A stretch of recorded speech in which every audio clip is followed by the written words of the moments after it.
Okay, IGNOU pathways में आप सभी लोगों का स्वागत है।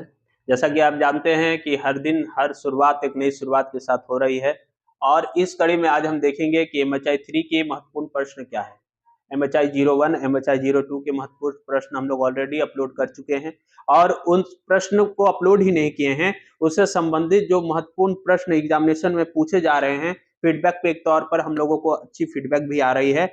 कुछ लोगों को हम लोग पीडीएफ उपलब्ध कराए थे, उनके द्वारा भी ये फीडबैक मिला है कि सर आपके द्वारा कराए गए प्रश्न से ज्यादातर महत्वपूर्ण प्रश्न जो है वो एग्जामिनेशन में पूछे गए हैं। तो अगर आप हमारे चैनल पे पहली बार जुड़े हैं और अगर आप भी हमारे उस विद्यार्थी की तरह बनना चाहते हैं जो हमें थैंक यू की तरफ से ही देख लीजिए फीडबैक देते हैं कि सर आपके इंपॉर्टेंट क्वेश्चन आ रहे हैं, आपके पीडीएफ के माध्यम से हम अच्छे से आंसर्स लिख पा रहे हैं, तो अगर आप भी उस कड़ी में जुड़ना चाहते हैं तो इग्नू पाथवेज नाम के इस यूट्यूब चैनल को सब्सक्राइब कर लीजिए, लाइक करिए, शेयर करिए। और इस कड़ी में हम देखेंगे कि अलग अलग तरह के जो एमएचआई 3 के क्वेश्चंस वेरी वेरी इंपॉर्टेंट है और ये एग्जामिनेशन कल होने वाला है, यानी 14/6/2024 को यह निर्धारित है। और इस पेपर से संबंधित इंपॉर्टेंट क्वेश्चंस, इस पेपर से संबंधित इंपॉर्टेंट पीडीएफ और कैसे पेपर को लिखना है, कैसे आप कम समय में पढ़कर ज्यादा से ज्यादा आंसर्स लिख सकते हैं, आप 80 से 90% मार्क्स ला सकते हैं, इन सभी चीजों के बारे में हम चर्चा इसमें करेंगे। तो आइए इस इंपॉर्टेंट क्वेश्चंस के साथ हम शुरुआत करते हैं एमएचआई 3 को। पहला क्वेश्चन अगर हम देखें, मुगल काल के दौरान इतिहास लेखन की इंडो फारसी परंपरा की मुख्य विशेषताओं का चर्चा कीजिए। अब जैसा कि आप जानते हैं कि हमारे देश में मुगल काल जो रहा है वह वैचारिक रूप से बहुत ज्यादा उसका प्रभाव रहा है, क्योंकि मुगल काल में अगर हम देखें स्थापत्य की भी बहुत ज्यादा उसमें महत्वपूर्ण दिखी है। उसके बाद इंडो फारसी क्या है? इंडो मतलब इंडिया हो गया और ये लोग कहीं ना कहीं फारसी से संबंधित रखते थे। तो भारतीय परंपरा और फारस यानी ईरान इराक की जो परंपरा है, वहां की परंपरा को समायोजित करके मुगल काल में इतिहास में किस प्रकार से लेखन की जाती थी, क्योंकि मुगल काल के जितने भी लेखक हुए हैं, चाहे वो राज दरबारी कवि हुए हैं, उन्होंने दोनों भाषाओं को समान रूप से महत्व दी है। यानी इंडो और फारसी, फारसी में भी बहुत सारे ऐसे उपन्यास लिखे गए हैं, राजाओं के बारे में ऐसे चर्चाएं की गई हैं जिसके बारे में आपको इस प्रश्न में लिखना है। अगला प्रश्न हम देखते हैं, मौखिक इतिहास से आप क्या समझते हैं? मुख्य धारा के इतिहास लेखन के साथ इसकी संबंध की विवेचना कीजिए। तो मौखिक यानी वह उस काल के बारे में बताया जा रहा है जब हमारे इतिहास में किसी भी प्रकार का लिखित कोई साक्ष्य नहीं था। यानी मौखिक रूप से हम कहते थे, मौखिक रूप से कही गई बातों को सुनते थे और वह धीरे धीरे प्रचार प्रसार होता था। यानी कही गई बातों का इतिहास में क्या महत्व है, कैसे हम उन बातों को आज जान पाए, उसके पीछे क्या क्या से परिप्रेक्ष्य रहे हैं, उसके बारे में इस संबंध में इस प्रश्न में चर्चा करना है। विस्तार से सारी चर्चा पीडीएफ में की जा चुकी है। अभी हम आप इस वीडियो में बने रहिए, आपको वीडियो के अंत में दिखाया जाएगा कि पीडीएफ में किस तरह से किस पैटर्न पर हमने चर्चा की है और उस पीडीएफ को आप कैसे लेंगे, उस पीडीएफ को लेने की क्या विधि है वो भी हम आपको बताएंगे और एक मिनिमम चार्ज रखा गया है जिसके माध्यम से आप उस पीडीएफ को प्राप्त कर सकते हैं। तो अगर ये सारी जानकारी लेना है तो आपको एक ही काम करना है, इस वीडियो में बने रहना है। चलिए आगे हम देखते हैं, वेरी वेरी इंपॉर्टेंट, मैं बार बार बोल रहा हूं ये प्रश्न कल के एग्जामिनेशन में जरूर आएगा। भारत में सबल्टन अध्ययन पर एक टिप्पणी करिए। सबल्टन एक इतिहासकार हैं जो विदेश से संबंधित रखते हैं, उनका विचारधारा क्या है, यानी वो भारत में अध्ययन के तहन में कि औपनिवेशिक विचारधारा को भारतीय विचारधारा से हम कैसे समायोजित कर सकते हैं, उसके बारे में सबल्टन ने क्या अध्ययन किया है, इसके बारे में हम इस प्रश्न में देखते हैं। ये प्रश्न ज्यादातर विद्यार्थी छोड़ देते हैं, नहीं लिखते हैं क्योंकि ये प्रश्न थोड़ा टफ भी है, लेकिन पीडीएफ में इसकी आंसर को बहुत ही संक्षिप्त तरीके से, बहुत ही अच्छी तरीके से बताया गया है। आप वहां जाकर इसे पढ़ेंगे और अगर इस प्रश्न को आप कल के एग्जामिनेशन में लिखते हैं, मैं दावे के साथ कह सकता हूं आपका मार्क्स से अन्य विद्यार्थियों के मार्क्स से ज्यादा आएगा। तो आप याद रखें, प्रश्न संख्या 3 काफी काफी इंपॉर्टेंट है। पश्चिम में द्वितीय विश्व युद्ध के मार्क्सवादी इतिहास लेखन पर टिप्पणी लिखे। यानी द्वितीय विश्व युद्ध जिसका कार्यकाल 1939 से 1945 की तक रहा है, उस विश्व युद्ध में जो पाश्चात्य विचारधारा के इतिहासकार रहे हैं मार्क्सवादी, उनका क्या विचारधारा रहा है, यानी इस पूरे युद्ध को देखते हुए उन्होंने अपना क्या विचार रखा है, उनका क्या मानना था इसके बारे में, इसके संदर्भ में प्रश्न संख्या 4 में आपको चर्चा करनी है। प्रश्न संख्या 5 देखते हैं, कारण कार्य संबंध। ये प्रश्न पढ़ने से आपको पता चल रहा है कि किसी भी कारण के पीछे कोई कार्य करना पड़ता है। या फिर हम कोई कार्य करते हैं तो उसका कुछ कारण होता है। यानी कारण और कार्य के बीच में क्या संबंध है? कभी कार्य करने के लिए कारण की आवश्यकता पड़ती है, कभी किसी कारण से कार्य करना पड़ता है। तो यानी आप समझ रहे हैं कि दोनों में कहीं ना कहीं कुछ संबंध है।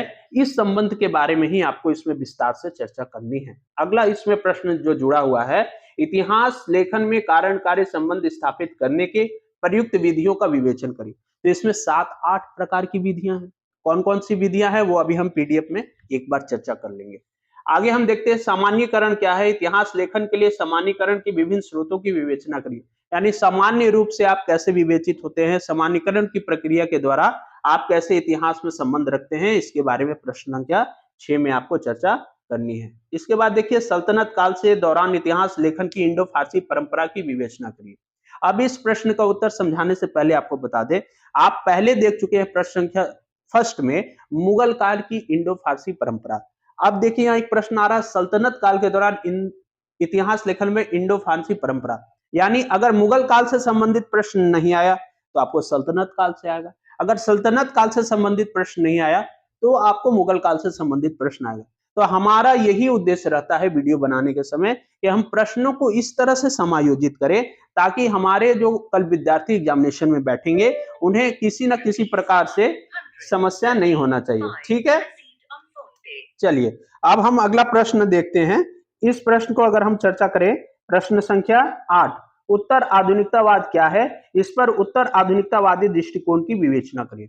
यानी आधुनिकवादी दृष्टिकोण के जो लोग होते हैं, पाश्चात्य संस्कृति के इतिहासकार और आधुनिक संस्कृति के इतिहासकार में क्या अंतर है, इसके बारे में हमको इस प्रश्न में चर्चा करना है। अगला प्रश्न हम देखते हैं, प्रश्न संख्या 9, भारतीय इतिहास पर राष्ट्रवादी दृष्टिकोण के मुख्य बिंदुओं का वर्णन करिए।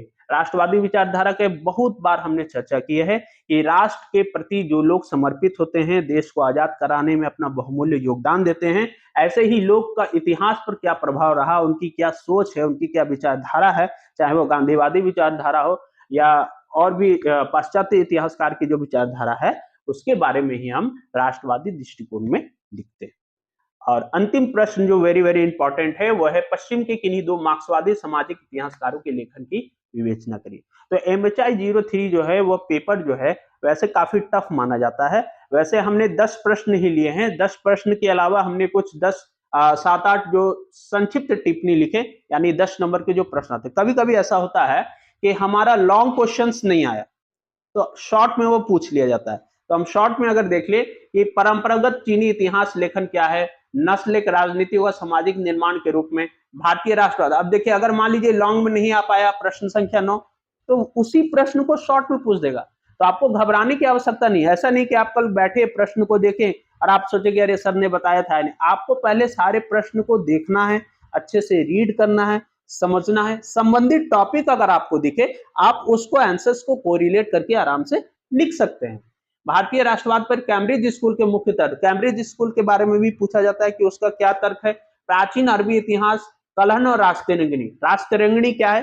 राष्ट्ररंगिणी एक पुस्तक है जिसको कलहन ने लिखा है और कलहन इस राष्ट्ररंगिणी पुस्तक में कश्मीर के इतिहास के बारे में बताते हैं। यानी जो जम्मू कश्मीर जिसके लिए हम आज लड़ाई भी कर रहे हैं, क्योंकि आप जानते हैं पीओके हमारा जो पाकिस्तान अधिकृत कश्मीर है वह भी हमारा ही भाग है। तो कलहन की राजतरंगिणी जो है उस वक्त के राजा महाराजाओं के बारे में बताते हैं, जो कश्मीर का इतिहास कैसा था, वहां की परंपराएं कैसी थी, समाज कैसा था, वहां के शासक कैसे करते थे, ये सारा आपको इस किताब के माध्यम से पता चलता है। उसके बाद जनमुखियों की इतिहास के ग्रीक रोमन परंपराओं पर लेख, आधुनिक स्कूल में अनाल स्कूल के योगदान पर चर्चा करिए। अब देखिए यहाँ 2 स्कूल आया है, वेरी वेरी इंपॉर्टेंट है, ध्यान रखिएगा। अनाल स्कूल और कैम्ब्रिज स्कूल। या तो कभी कैम्ब्रिज स्कूल पूछेगा, अनाल नहीं पूछेगा, या कभी अनाल पूछेगा, कैम्ब्रिज नहीं पूछेगा, या कभी कभी दोनों ही पूछ लेता। तो ऐसा होता है कि हमने इसे शॉर्ट में दिया है, पर इसे विस्तार पूर्वक अगर आप पढ़े तो अनाल या फिर कैम्ब्रिज स्कूल आपके लॉन्ग में भी आ सकते हैं। तो इसलिए हमने उस इंपॉर्टेंट टॉपिक को शॉर्ट में ले लिया है, क्योंकि अगर आप लॉन्ग में नहीं लिख सकते तो उसे शॉर्ट में भी लिख सकते हैं। तो इस तरह से अगर आप देखें तो हमने इस सारे प्रश्न का चर्चा किया है। इसमें इससे संबंधित जो भी आपको पीडीएफ है वो आपको दिए गए नंबर पर संपर्क करने पर आपको उपलब्ध कराया जाएगा। देखिए हमने यहाँ पीडीएफ आपको दिखाया है इस तरह से। आपको जैसे अभी हमने चर्चा किया कि मुगल काल के दौरान इतिहास लेखन की इंडो फारसी परंपरा की मुख्य विशेषताओं पर चर्चा करिए, जो एक विस्तृत विषय है। और यहाँ इसे संक्षेप में प्रस्तुत किया गया है जो आगे विस्तार के लिए दिशा निर्देश दे सकता है। तो देखिए क्वेश्चन लिखने का जो पैटर्न है वह भी आपको इस पीडीएफ में पता चलेगा कि आप उसका परिचय कैसे देंगे, यानी उस क्वेश्चन को स्टार्ट कैसे करेंगे। बहुत लोग क्वेश्चंस के बारे में जानते हैं पर अक्सर पूछते हैं कि सर इसकी शुरुआत हम कैसे करें। अब जैसे क्वेश्चंस को आप लिख रहे हैं 2 पेज 3 पेज 4 पेज, आप उस कंटेंट का कंक्लूजन आपको देखिए इसमें दिखेगा कि उस क्वेश्चन को जब हम समाप्त करते हैं तो उस क्वेश्चन का परिचय और उस क्वेश्चन का निष्कर्ष ये काफी इंपॉर्टेंट होता है, क्योंकि एग्जामिनर क्या करते हैं जब भी कॉपी चेक करते हैं, हमारा पिछले बहुत सालों का अनुभव भी रहा है कि आपके पहले पेज के फर्स्ट पन्ने के पहले आंसर पैराग्राफ 2-3 पैराग्राफ वो पढ़ते हैं। जब वो 2-3 पैराग्राफ पढ़कर आश्वस्त हो जाते हैं कि नहीं इस बच्चे का आंसर बहुत बढ़िया है, तो जाहिर सी बात है मोटा मोटी तौर पर अगर हम देखें तो वह आश्वस्त हो जाते हैं कि इसे सारा आंसर आता होगा। फिर वो आपके अंतिम पन्ने के अंतिम पैराग्राफ पे जाते हैं जिसको आप निष्कर्ष बोलते हैं। तो आपका पहला परिचय और निष्कर्ष ये आपका अगर जबरदस्त कंटेंट रहा तो आप 1-2 प्रश्न अगर अच्छे से लिख दिए शुरुआती तौर पे तो आपको मैं पूरा विश्वास दिला सकता हूं कि एग्जामिनर जो है वो आपको अच्छे अंक जरूर देगा। ठीक है, देखिए इस तरह से सारे पीडीएफ हर क्वेश्चंस का आपको देखने को मिलेगा। हमने ये पीडीएफ रेडी कर दिया है और इस पीडीएफ के माध्यम से आप देखेंगे।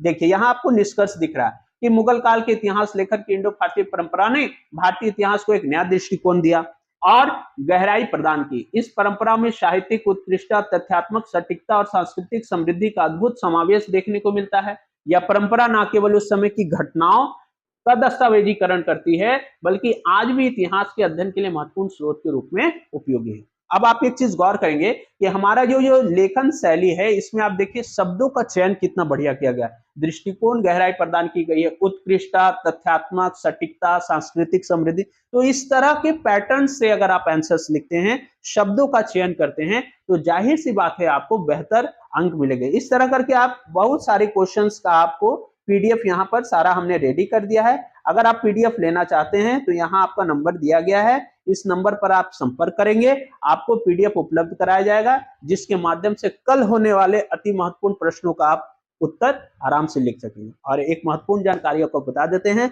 अगर आपने हमारा वीडियो नहीं देखा है जिसमें शुभम सर ने यह बताया है कि उनके एग्जामिनेशन में बताए गए सारे इंपॉर्टेंट क्वेश्चंस, लगभग 9 से 10 क्वेश्चन जो है वो लाइन टू लाइन, शब्द से शब्द सारे मिले हैं। अगर आप उस वीडियो को नहीं देखे हैं तो प्लेलिस्ट में जाकर उस वीडियो को देखिए कि शुभम सर की मेहनत कैसे रंग लाई है, आप वहां जाकर देखेंगे। और मैं भी आपको पूरी तरह से आश्वस्त कर सकता हूं कि 2 से 3 दिनों के अंदर जब हिस्ट्री के ये पेपर स्टार्ट हो चुके होंगे तो आप में से ही बहुत सारे बच्चे हमारे कमेंट सेक्शन में जाएंगे और हमें बताएंगे कि सर आपके बताए गए प्रश्न, चाहे वो कॉमर्स से संबंधित हो, हिस्ट्री से संबंधित हो या पॉलिटिकल साइंस से संबंधित हो, आपके ये सारे प्रश्न हमारे एग्जामिनेशन के लिए काफी ज्यादा यूजफुल रहे हैं।